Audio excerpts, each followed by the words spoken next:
peux faire comme ça? Oui. Monsieur. Bonjour. D'accord.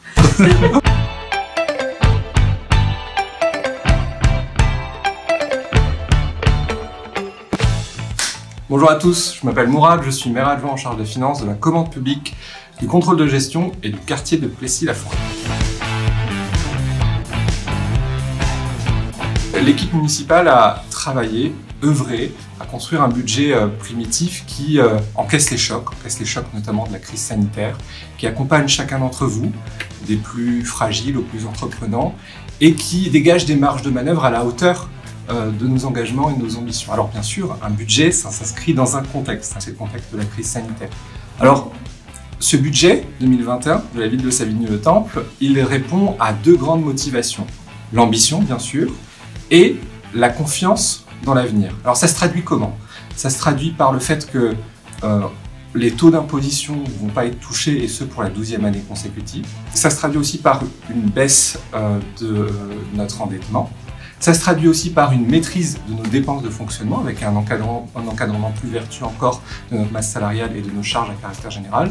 Et puis aussi, ça se traduit par la mobilisation toujours exceptionnelle de nos agents pour rendre un service public toujours de qualité aux Savignons et aux Savigniennes. C'est bien là l'ADN de notre ville.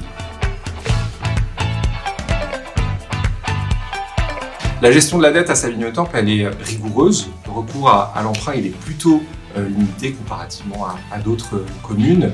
On emprunte cette année environ 1,8 million d'euros et on remboursera peu ou prou le même montant. Et puis, je le rappelle, quand on emprunte au service de l'investissement, au service de l'attractivité économique. Et la loi de programmation des finances publiques 2018-2022, elle fixe un certain nombre de seuils d'alerte, 12 et 15 ans. Et sachez qu'en tout cas, à Savigny-le-Temple, on est bien en dessous de ces seuils d'alerte. Bien écoutez, à Savigny-le-Temple, on présente un budget d'investissement plutôt important, près de 13 millions d'euros en termes de volume d'investissement. On pourrait distinguer trois grands axes. Le premier, c'est qu'on investit évidemment dans l'éducation et la jeunesse, avec deux grands projets, la réhabilitation de l'école des Ormes et la construction de la crèche en centre-ville qui est très attendue. On investit également dans la rénovation urbaine, c'est les fontaines notamment au quartier de Plessis-la-Forêt.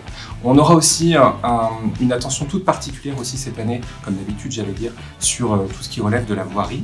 Et tous ces investissements, ils doivent permettre quoi? Ils doivent permettre d'améliorer votre cadre de vie, d'améliorer l'attractivité de notre territoire, c'est très important aujourd'hui, et puis aussi d'apporter un dynamisme économique et social.